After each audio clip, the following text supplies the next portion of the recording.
মসজিদে আমি গত সপ্তাহে আমার মসজিদে আলহামদুলিল্লাহ সভাপতি হিসেবে দায়িত্ব দিয়েছে।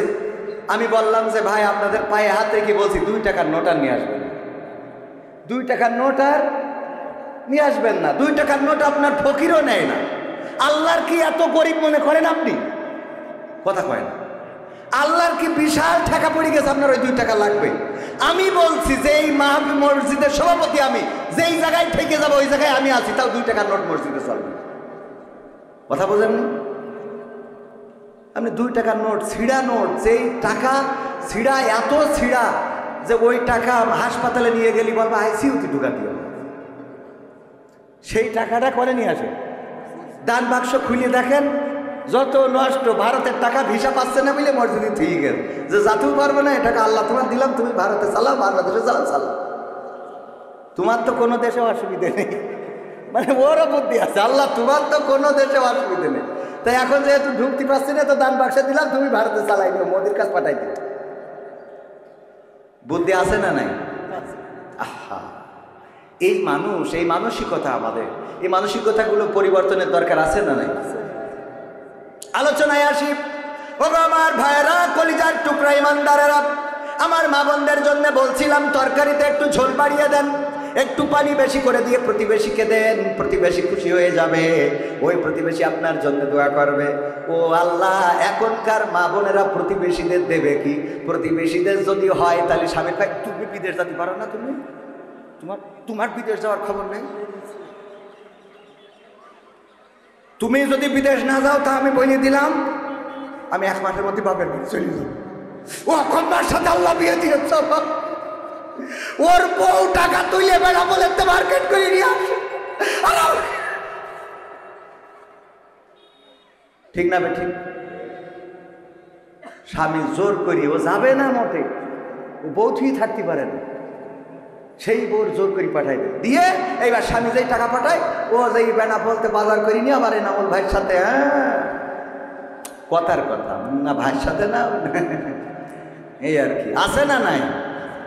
কথা কয় না, সত্য না মিথ্যা?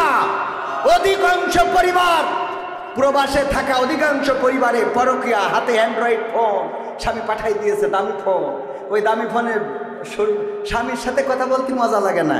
হ্যালো কবির বিন সামাদ ভাই, হ্যাঁ আপনার সাথে আমার একটু কথা ছিল।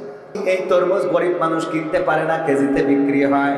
ওই মধু কি, ওই কিরে না, ওই কিরে মধু রসমালাই, ব্যাস ওর তরমুজ বিক্রি শেষ। ইউটিউবাররা যে খালি ভিডিও নেয় না, থাক, আমার ছোট মানুষের বাতাস লাগবে না। ভাইরা আমার, ওই কিরে মধু, এই যে তরমুজগুলো এখন কেজিতে বিক্রি হয়, গরিবেরা কি কিনতে পারে? যাদের টাকা আছে একটা তরমুজ কিনে যদি কোনো গরিবের দেন, একজন ভ্যান চালক, রিক্সা চালক সারাটা দিন ভ্যান চালাইয়ে 300 টাকা 400 টাকা ইনকাম করে। এই 300-400 টাকা ইনকাম দিয়ে একটা তরমুজ কিনে খাওয়া সম্ভব না, কারণ এই বছর আমি যেই কয়টা তরমুজ কিনেছি সবগুলো 300 টাকার উপরে। মোটামুটি যেগুলো ভালো সেইগুলো 300 টাকার উপরে। এই 300 টাকা দিয়ে তরমুজ কেনার মতো গরিব মানুষ যারা ভ্যান চালায়, রিক্সা চালায়, তাদের অ্যাবিলিটি আছে নাকি? আপনার অ্যাবিলিটি আছে, টাকা আছে, যদি একটা তরমুজ কিনে দেন, এই তরমুজটা সন্ধ্যাবেলা যদি বাড়িতে নিয়ে যায়, ছোট ছোট বাচ্চা শিশুগুলো খুশি হয়ে যায়, অনেকদিন পরে বাড়িতে তরমুজ আসলো। ভাইরা আমার, একটা তরমুজ কিনে দিলেন, ওটা আপনার নাজাতের ওসিলা হয়ে যেতে পারে। পরকালের ময়দান, মুসিবতের দিন, যেদিন কেউ আপনার জন্য ছুটে আসবে না, মা আপনাকে দেখে পালাবে, সন্তান আপনাকে দেখে পালাবে, স্ত্রী আপনার পরিচয় দিবে না, ভাই বোন কেউ কাউকে পরিচয় দিবে না, ওই দিন মুসিবতের দিন এই ইফতারিটা আপনার নাজাতের ওসিলা হয়ে যেতে পারে। বলেন সুবহানাল্লাহ। কারণ আমার আল্লাহ বলেছেন, ফামাইয়ামাল মিসকালা যাররাতিন খায়রান ইয়ারা ওয়া মাইয়ামাল মিসকালা যাররাতিন শাররান ইয়ারা। আল্লাহ বলছেন যারা পরিমাণ ভালো কাজ সেটাও তোমাকে দেখিয়ে দেব, আর যারা পরিমাণ খারাপ কাজ সেটাও তোমাকে দেখিয়ে দেব। একটা তরমুজ দিলেন, কোন দিন কোন পরিবারের, তারা ওই সন্ধ্যাবেলা তরমুজটা খেয়ে আপনার জন্য দোয়া করেছে, আল্লাহ আজকে আমার মতো গরিব পরিবারের যে তরমুজ খাওয়াইলো, এত দামের তরমুজ, তুমি বিয়ে পরকালে বিচারের দিনে, আচরের দিনে তুমি তারে জাহান্নামী কইরো না, জান্নাতে দিয়ে দিও। হয়তো আপনার গোনা খাতা ভারী হয়ে যেতে পারে, ওই গরিবের দোয়াটার কারণে আপনার গোটা জীবনের জিন্দেগির গুনাহ ক্ষমা করে দিয়ে আল্লাহ জান্নাতের বাসিন্দা করে দিতে পারে। রোজার মাস, সাহরি নাই এমন অনেক পরিবার আছে, সাহরিতে খাওয়ার মতো কিছু নাই, তরকারি নাই, কতদিন চলে যায়, একটু গরুর গোশত খাওয়া হয় না, পোলট্রির গোশতেরও দাম বেশি। এবার তো অন্যবারের তুলনায় সবকিছুর দাম কম আছে, সহনীয় আছে। আকিস পরিবারের সন্তান শেখ বশির উদ্দিন সাহেব বাণিজ্য উপদেষ্টা হওয়ার কারণে এই জায়গাটাই অনেকটাই কন্ট্রোল করতে পেরেছেন। পেঁয়াজ, আলু, পটল, ঝাল, চিনি, ডাল যা কিছু আছে, শুধুমাত্র সয়াবিন তেলটার দামটা একটু বেশি, বাকিগুলো আলহামদুলিল্লাহ কন্ট্রোলে আছে। ও আমার ভাইয়েরা, তারপরে অনেক গরিব আছে, গরুর গোশত 750 টাকা কেজি দরে কেনা সম্ভব। আপনি যদি কোনো একটা পরিবারকে 500 গরুর গোশত কিনে দিতে পারেন, একটু দাঁড়িয়ে কোনো একটা ভ্যান চালককে কিনে দেন, রিক্সাওয়ালাকে কিনে দেন। গ্রামে যে গরিব মানুষ আছে, এমন গরিব মানুষ বাছাই করে যারা কিনে খাইতে পারে না, 500 গোশ 1 কেজি গরুর গোশত যদি কিনে দিতে পারেন, দেখবেন ওই পরিবারের খুশিটা আপনি ফকিরকে ভিক্ষা দিয়ে এই খুশি জীবনে পাবেন না। ফকিরকে ভিক্ষা দিয়ে ওই খুশি জীবনে পাওয়া। আল্লাহর নবী, আমার মা বোনেরাও আছেন, আল্লাহর নবী বলেছেন, ওগো মহিলারা, ওগো নারীরা, তোমরা একটু কি করো, আবার গুতাগুতি শুরু করেন না, ওদের সময় ঝামেলা করেন না, দেরি করে আসবে আবার মাইক বানবে, তা হবে না, তা হবে না। যেই হুজুরের রাজনীতি হবে সেই হুজুর কুটার আগে আসতে হবে, ঠিক না? ঠিক। এই শীতে মানে আইসি যখন, তাহলে কবির ভাইরা একটু নিয়ে রাখি যদি কাজে লাগে। ও আমার ভাইয়েরা, মা বোনদের ব্যাপারে বিশ্বনবী বলেছেন, ও নারীরা, তোমরা যখন রান্না করো, ওই রান্নায় একটু পানিটা বাড়িয়ে দাও, ঝোলটা বেশি করো। কি করো? পানিটা বাড়িয়ে দাও, ঝোলটা বেশি করো, একটু তরকারি বেশি হবে, এই তরকারি একটা বাটি প্রতিবেশীকে দাও। এটাই হলো প্রতিবেশীর হক, প্রতিবেশীর অধিকার। এক বাটি তরকারি যদি একটু পানি বাড়িয়ে দিয়ে প্রতিবেশীকে দিতে পারেন, যেই প্রতিবেশী দিনের পর দিন চলে যায়, ভালো মন্দ খাইতে পারে না, যেই প্রতিবেশী একটু গোশত খাইতে পারে না, যেই প্রতিবেশী গরুর গোশত কেনার মতো পয়সা নাই, ওই প্রতিবেশীকে যদি একটা বাটি পোলট্রির গোশত বলেন, মুরগির গোশত বলেন রান্না করেছেন, একটু পানি বাড়ায় 2 পিস দিয়ে 2টা আলু দিয়ে যদি কোনো একটা গরিবের বাড়িতে বাটিটা পাঠিয়ে দেন, ওই গরিব মানুষেরা যে খুশি হবে, ওই খুশিটা আপনার জান্নাতের জন্য ওয়াজিব হয়ে যেতে পারে। আমরা বুঝি না, রমজানের মাস ভালো কাজের সাথে সম্পৃক্ত রাখতে হবে। জুতা কালি করতে গিয়েছেন, যে মুসিটা জুতা কালি করে, ওই মুসিটার জুতা কালি করার পরে আপনি যদি 20 টাকা হয়, 30টা টাকা দিয়ে দেন, দেখবেন ওর আত্মাটা খুশি হয়ে যাবে। আপনি তরকারি কিনতে গিয়েছেন বাজারে, যেই দোকানে বেশি বেচা কিনা, সেই দোকানে আমাদের গমন আছে না নাই? যেই দোকানটা বড় সেই দোকানে আমরা কেনাকাটা করি, একবারও চিন্তা করি না যেই দোকানটায় কাস্টমার ঢোকে না সেই দোকানেও যাওয়ার দরকার আছে না নাই? আল্লাহর নবী এমন একটা সমাজ গড়ে দিয়ে গেলেন, এক ইহুদি কেনাকাটার জন্য মুসলমানের দোকানে গেল, যাওয়ার পরে বলল, আমার এটা এটা এটা এটা দেন। বলতেছে, এইগুলো তুমি ওই দোকান থেকে নিয়ে নাও, ওই দোকান থেকে এই পণ্যগুলো নিয়ে নাও, আমার দোকান থেকে তোমার নেওয়ার দরকার নাই। ওই ইহুদি চলে গেল, পাশের দোকানটা ছিল ইহুদির দোকান, ইহুদির দোকানে কেনাকাটা করলো। করার পরে মনে হলো যে আমি যেহেতু ইহুদি আর এই দোকানদারও ইহুদি, গিয়েছিলাম মুসলমানের দোকানে, উনি কেন আমার কাছে মাল বিক্রি করলো না জানার দরকার। আমি ইহুদি হওয়ার কারণে কি আমার কাছে মাল বিক্রয় করে নাই? ছুটে আসলেন আবার মুসলমানের দোকানে, জিজ্ঞাসা করলেন, ওগো ভাই, কি এমন অপরাধ করেছি? আপনার দোকানে আমি যেই পণ্যগুলো চেয়েছিলাম সেগুলো কি আছে না নাই? বললো আছে। যদি থাকে তাহলে দিলেন না কেন? বললো, ওগো ভাই, আমি সকাল থেকে বিকাল পর্যন্ত এখানে বেচা কিনা করেছি, আমার অপর পাশের যে দোকানদার, ওই দোকানদার সকালবেলায় দোকান খুলেছে বিকাল পর্যন্ত। আমার বাড়িতে পরিবার আছে, আমার মা আছে, সন্তান আছে, সংসার আছে, আমি যা বেচা কিনা করেছি তাতে আমার পরিবারের জন্য আজকে খোরাক হয়ে গিয়েছে। কিন্তু ওই পাশের ইহুদি দোকানদার, ওই ভাইয়ের দোকানে তেমন কাস্টমার আমি ঢুকতে দেখি নাই। তার বাড়িতেও মা আছে, সন্তান আছে, সংসার আছে, বিকাল বেলায় সন্ধ্যাবেলায় বাড়িতে যাবে, ওই পরিবারের কাছে কি জবাব দেবে? এই জন্য আমার যেহেতু বেচা কিনা পর্যাপ্ত হয়েছে, তার কারণে আমি ওই দোকানে আমার কাস্টমার পাঠিয়ে দিয়ে ওই দোকানের বেচা কিনা বাড়িয়ে দিলাম। ওই দোকানের বেচা কিনা বাড়িয়ে দিলাম আমার দোকানের কাস্টমার পাঠিয়ে। আর আমরা যদি একটা দোকান বাজারে দোকান দিই, তখন চিন্তা করি এই দোকান যেন আর কেউ না দিতে পারে।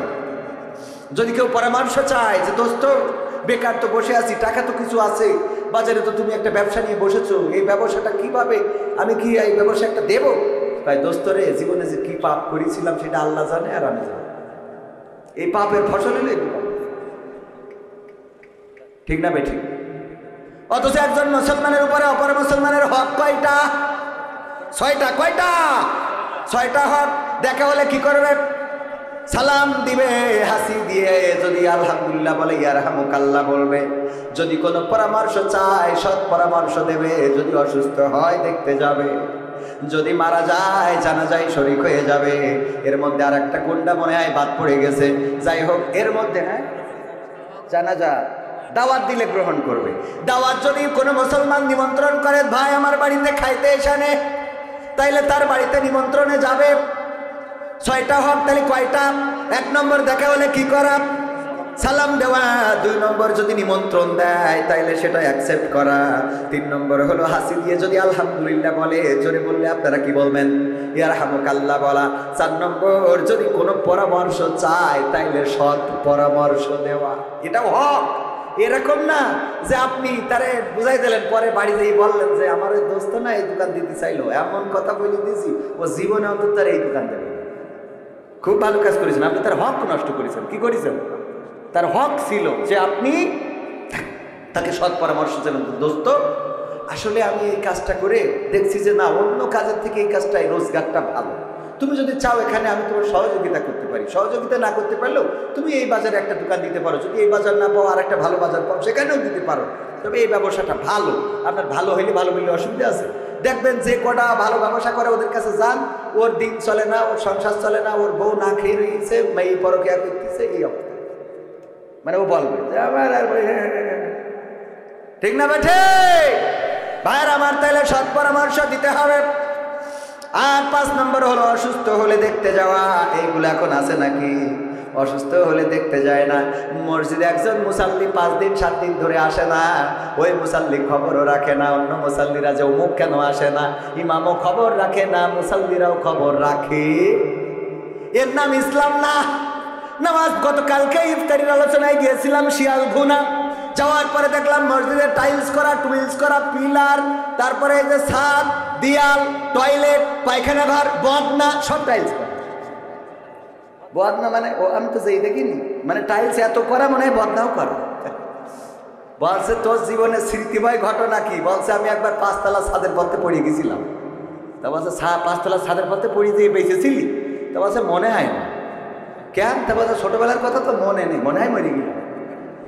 ছোটবেলার কথা তো তাই মনে নেই, মনে হয় মরে গেছিলাম, 5 তলা ছাদের পথে পড়েছি।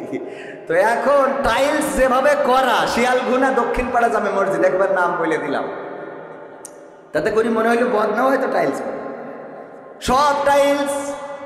অথচ মসজিদে আসরের নামাজে মাত্র হাতে গোনা কয়েকজন, মুসলিমের কয়েকজন, ইফতার মাহফিলে আসে না, লোকের খবর নাই। আমি বললাম এত টাইলস টুইলস ফ্যান এসি করে লাভটা কি যদি মুসাল্লি না থাকে? বরং ভাঙা চাষের বেড়া, উপরে টিনের ছাউনি, এর মধ্যে যদি মসজিদ পরিপূর্ণ থাকে সেটাই মসজিদের সৌন্দর্য। ঠিক না বেঠে? আমরা ওই যে মোড়ের মাথায় বসি, বটতলায় বসি, টাকা তোলে।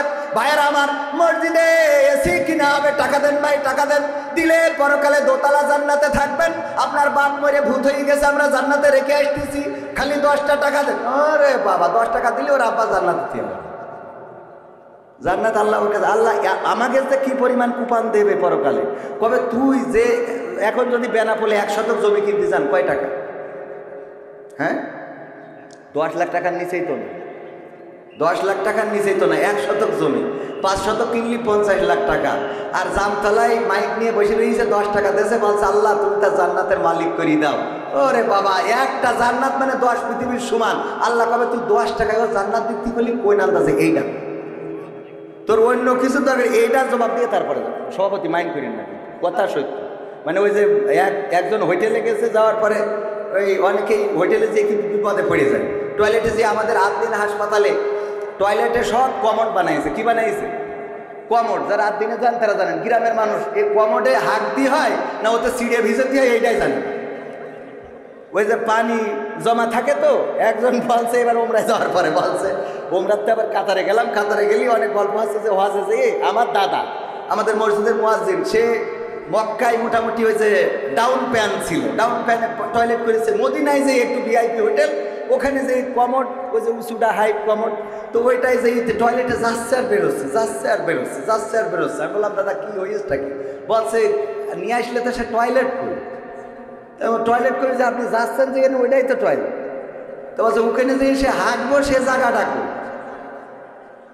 আমার দাদা মসজিদে মুয়াজ্জিন, আপনার মতো মুরব্বী।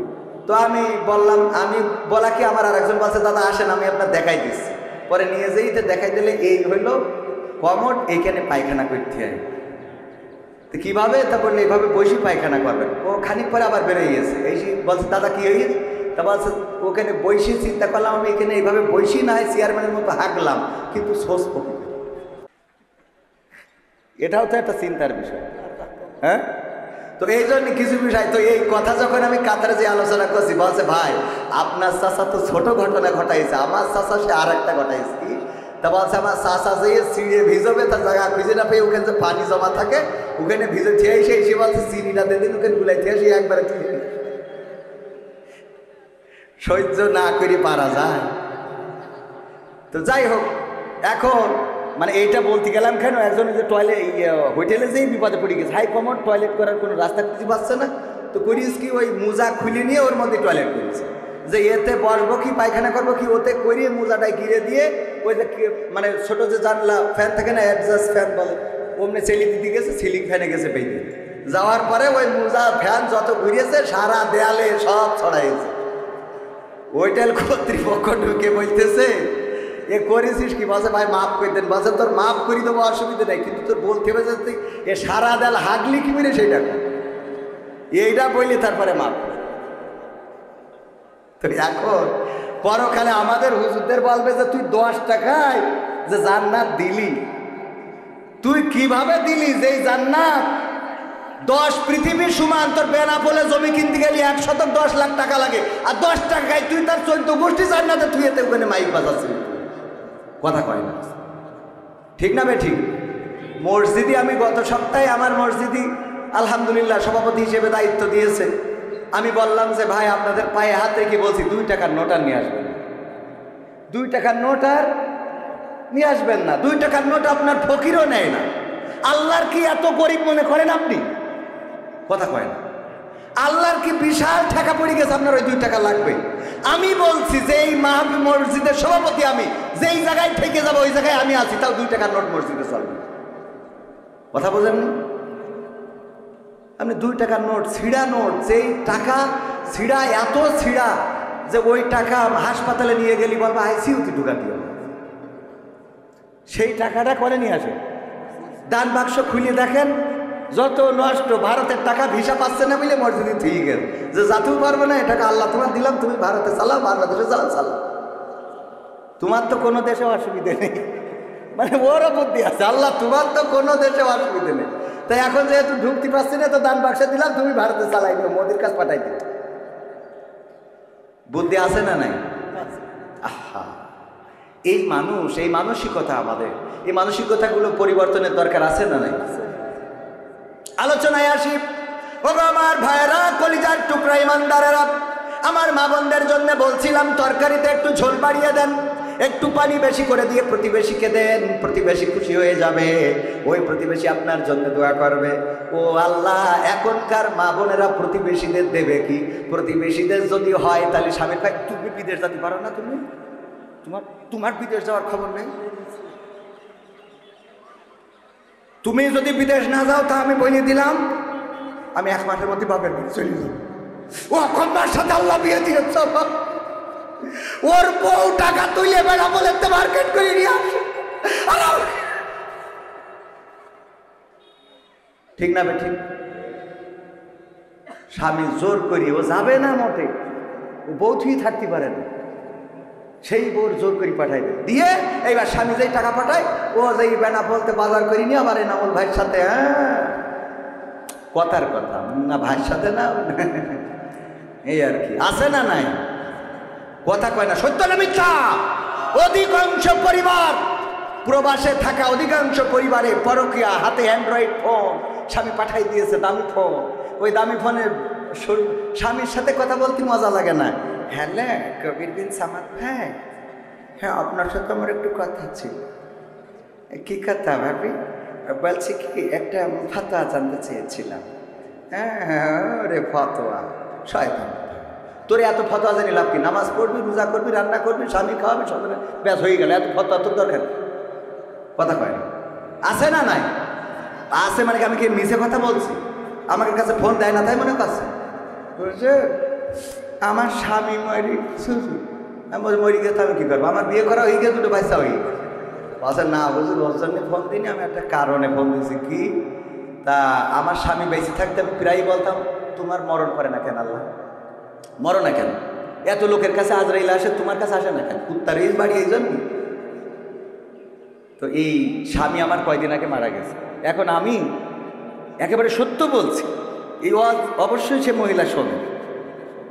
বলতেছে আমি দুশ্চিন্তায় আছি, আমি কষ্ট পাচ্ছি এই জন্যে যে আমি আমার স্বামীকে বলতাম যে মরো না কেন আল্লাহ তোমার মরণ, কারণ সে ছিল অসুস্থ।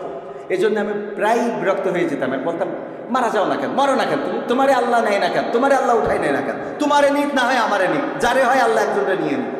তো আল্লাহ তারে তুলে নিয়েছে। এখন আমার মনে হয় কি আমার দুয়ার কারণেই কি মারা গেল, নাকি তার হায়াত শেষ হয়েছে তাই মারা গেল? আমি কি এটা বলার মতো এখনো সেই এলেম আমার আছে? এ তো আমার বলা মানে আমার অবস্থা হইলো ওই যে চাষের বেড়া খুঁজিয়েতে দৌড় দিতে হবে যে কোন দিকে বের হবে, ঠিক না বেঠিক? আমি বললাম আমার মন, আপনার স্বামীকে আপনি অভিশাপ দিতেন, মারা যায় না কেন, মরে না কেন, আল্লাহ তুলে নেয় না কেন, আজরাইলকে পাঠায় না কেন? এটা বলার কারণে মারা গেল নাকি তার হায়াত ফুরিয়ে গেল এই কারণে মারা গেল, এইটা আমি বলতে পারবো না। কিন্তু আমি এতটুকু বলতে পারি, বিশ্বনবী বলেছেন নারীরা অধিকাংশ জাহান্নামী।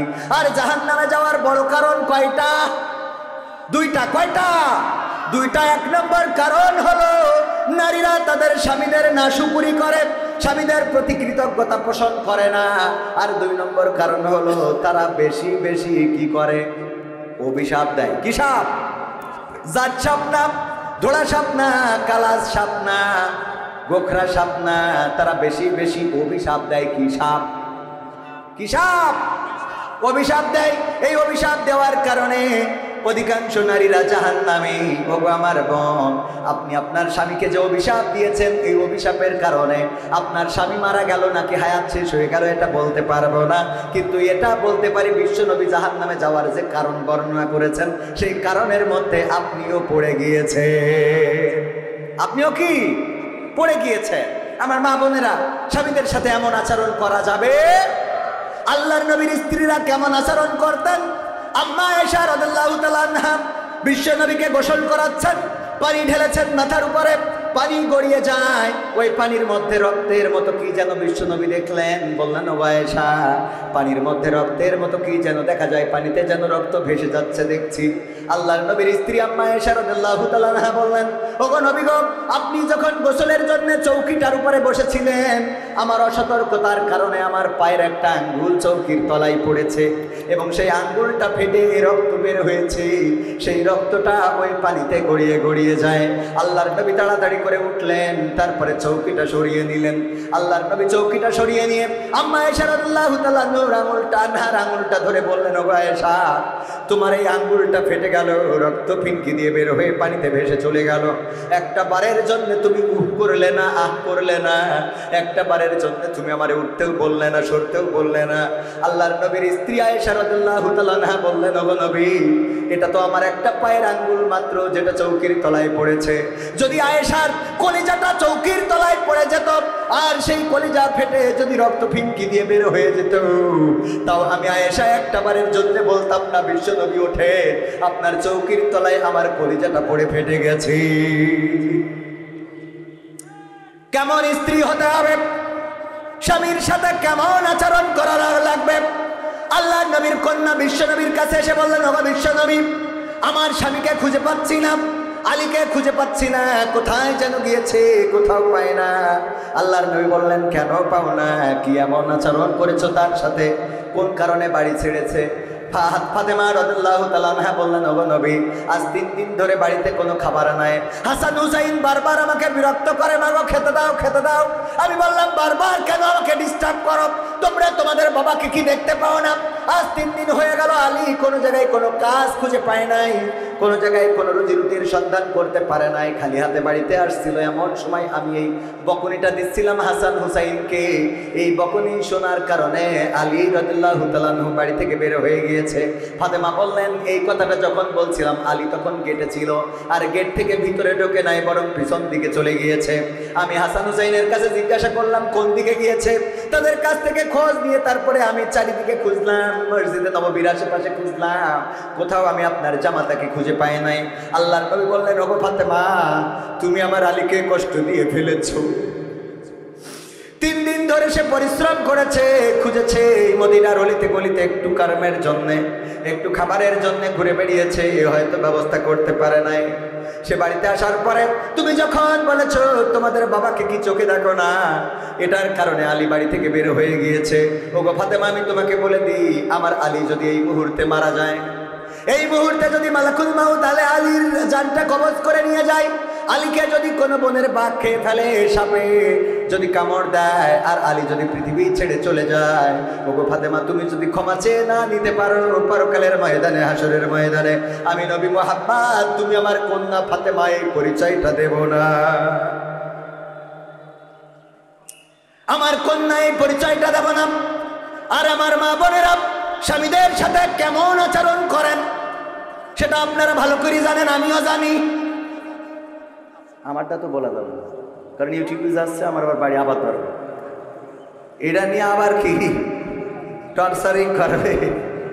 তো যে পর্যন্ত বলিস ওই পর্যন্ত থাক, আমারটা বলবো না। বুঝি তো কি করে না করে, কি অবস্থায় আছি নাই।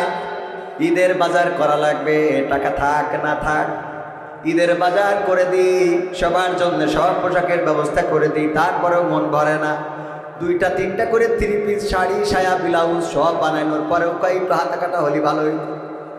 মানে যাই দেন তৃপ্তি ভরবে না, এরকম আছে না নাই?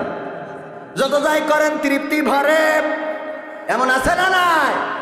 তৃপ্তি ভরে না। আমাদের এক হুজুর বলল, ভাই আমার স্ত্রী যাই কিনে দিই পছন্দ হয় না, ওর খালি পছন্দ হয় বাইরের তা। বলে এনামুল হাসান বিন নূর মাদ্রাসা করেছে, এইটা সুন্দর, তোমারটা ভালো না। এনামুল হাসান বিন নূর বোর যে বুরখাটা কিনেছে ওইটা সুন্দর, তুমি যা কিনেছো ওটা পরা যায় না। ওনার বোর 3 পিসটা ভালো, শাড়িটা ভালো, সব এইটা পরের তা পছন্দ হয়। এই জন্য আমি বুদ্ধি করে একটা দামি শাড়ি কিনে নিয়ে গেলাম, নিয়ে যেয়ে আমি ডাইনিং টেবিলের পরে রাখলাম। রাত্রি রেখে বললাম, স্ত্রী খাবার দাও। শাড়িটা রাখার পরে স্ত্রী খালি আড়ছো কি তাকায়, শাড়িটা কার, শাড়িটা কার। ও তো না জানা পর্যন্ত মনের মধ্যে কি, মানে ও তো জানতেই হবে। সিসি ক্যামেরা আর কি, তার থেকে আমার মা বোনেদের ক্যামেরা ভালো। বাবু ঘটনাটা ঘটিকে শুনেছিস? কই না তো। আল্লাহ এখনো শুনিসনি? ও আল্লাহ, তুই কি তুই কনে ছিলি কেন? কি আল্লাহ, ওই আব্দুলের আব্বাস জুতো চুরি হয়ে গিয়ে মসজিদ।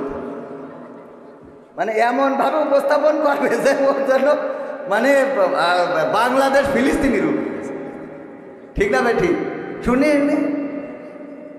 ও আমার ভাইয়েরা, শাড়িটা রাখার পরে বারবার তাকায়, এক ফাঁকে জিজ্ঞাসা করে বসলো, শাড়িটা কার?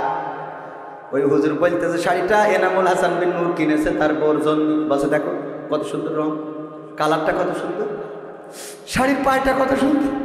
আর তুমি জায়গা থাকি, তোমার সাথে আমার আব্বা বিয়ে দিয়ে আমার জীবনটা নষ্ট আছে না? কিছু কলি নাকি কেন, কিছু কলি নাকি? আমি বলি তোমার সংসার করছি, অন্য লোক হলি ঝাঁটা দিয়ে বিদায় করে চলে যেত। আমার মাঝে মাঝে মনে হয় এই কথার জন্যই তাড়াতাড়ি আরো 2টো বিয়ে করি, যে তোর বাইরে থাকে কিনা দেখ। সাহস পাচ্ছি না, কারণ এখন তো বিপদ শুধু একদিকে না, আগে তো গলা খাট, তারা কোনো অন্য জায়গায় কেটে বাড়ি নিয়ে যাবে। ঠিক না বে? ঠিক। এজন্য ভয় আছে না? না আপনি খবরদার এই বয়সে দিচ্ছি নেবেন, খবরদার, নিষেধ করে খেলাম। আমরা তো একটু শক্তি আছে, হয়তো প্রতিহত করতে পারবো। কি হবে বেঁচে থেকে? ও সঙ্গীত শোনাইতে হবে না 2-একটা? আমার একবার পোস্টারে দিয়েছে কি যেন বিশেষ আকর্ষণ, আবার এনে কয় 3য় বক্তা। মানে আমার তো জ্বালা শেষ নেই। একবার বক্তা, একবার শিল্পী, একবার ওয়াইজিন, একবার নাট্যকার, একবার তার 7-17 এই সমালোচনাও আছে। যাক, অসুবিধে নেই, যা থাকে থাক, আমরা আমাদের কাজ চালাই নেবো ইনশাল্লাহ। আমাদের কর্ম কার জন্যে? আল্লাহর জন্য। আর কার জন্যে? আবার কয় আল্লাহর জন্য। আল্লাহর জন্য আর টাকার জন্য। কিসের জন্যে? কথা কয় না। ও এটা কতি লজ্জা করতে। হুজুর মনে করেন টাকা ছাড়াই কিনে নিয়েছে, কিন্তু আমার টাকা দিয়ে মনির খানের মতো গান গাওয়াইতে পারবেন না, কথা কয় না। আমার টাকা দিয়ে স্টেজে ওই যে যাত্রার প্যান্ডেলে যেয়ে বলতে পারবেন সেনাপতি তুমি কোথায়, ওইটা বলা হবে। আমার দিয়ে ভালো কাজ করানো যাবে, টাকা দিয়ে ভালো কাজ করানো যাবে, কিন্তু টাকা দিয়ে খারাপ কাজ করানো যাবে না। তাহলে আমরা করি কার জন্যে? আল্লাহর জন্য। আর কার জন্যে? টাকার জন্য। কথা কয় না, সত্যি কথা বলবেন তো অসুবিধা নেই। আমি যদি বলি না সব আল্লাহর জন্য, তাহলে ডাইরেক্ট মিশে কথা। ও ডাইরেক্ট মিশে কথা কি পরকালে আবার পাঠান খাত দরকার আছে? পরিচিত এক অপরাধ, আবার যদি মিথ্যে বলি তো সমস্যা না। আমাদের পাল্লা মাদ্রাসা মোকামতলা দাখিল মাদ্রাসা 12 তারিখে মাহফিল, 12 এপ্রিল। তো বলছে তুমি থাকবা, তুমি এই মাহফিলে দ্বিতীয় বক্তা হিসাবে এবং পরিচালনাও তুমি করবা। আর মাহফিলে মোটামুটি বক্তাদের টাকা পয়সা যা লাগে তোমরা প্রাক্তন ছাত্ররা দিবা। আমি বললাম স্যার আমি একটা মাহফিল করি মোটামুটি মানে নেই, তো এখন এই যে একটা মাহফিল এখানে থাকছি মানেই তো মেলা টাকা দিয়ে ফেলালাম, তাই না? এটা মাইনাস করে 50,000 টাকা অলরেডি। হ্যাঁ, তা বলছে যে একটা কথা বলো যে এত যে টাকা নেও মাহফিলে, পরকালে কি হিসাব দিবা আল্লাহর কাছে, আল্লাহ যদি এটা ধরে? তাই আমি বললাম হুজুর আমি তো ভালো কুরআন হাদিস জানা লোক না, নাটক মাটক করা মানুষ। আমার হিসেব হইল এনামুল হাসান বিন্নু, পুরা তো মাওলানা, তারপরে দেলাওয়ার হোসেন, এই আব্দুল্লাহ আল আমিন, আমির হামজা, তারপরে মিজানুর রহমান আজহারি, হাফিজুর রহমান সিদ্দিকী, এই তারেক মনোয়ার, ইরা যদি জান্নাতে যায় তাহলে আমি টেনশন মুক্ত। কিন্তু উগে যদি আল্লাহ ধরি ফেলে তা আমি কোনো কথা ছাড়াই আগে যে জাহান্নামে বসে থাকা ছাড়া রাস্তা, ঠিক কি না? ওদের যদি ধরে তা আমার আর কোনো রাস্তা আছে? হ্যাঁ, বড় বড় মানুষ যদি অ্যাটাক হয়ে যায়, আপনার এত বড় দাড়ি, এত বড় টুপি, এত বড় রুমাল, এরপরে যদি আল্লাহ আপনার ধরি ফেলে, আমি কোনো কথা ছাড়াই জাহান্নামে যে বসে থাকা ছাড়া রাস্তা না। এইটুকু দাড়ি নিয়ে হবে? হ্যাঁ, এটা তো আমি ভালোভাবে বুঝি। আল্লাহ ক্ষমা করুন, বলে না আমি যত সহজে বলছি পরকালটা এত সহজে হবে। ইকরা কিতাবাকা কাফা বিনাফসিকা আল-ইয়াওমা আলাইকা হাসিবা। হ্যাঁ, রুবেল ভাই আসছে তো দেন স্লোগান ভাই দ্বিতীয়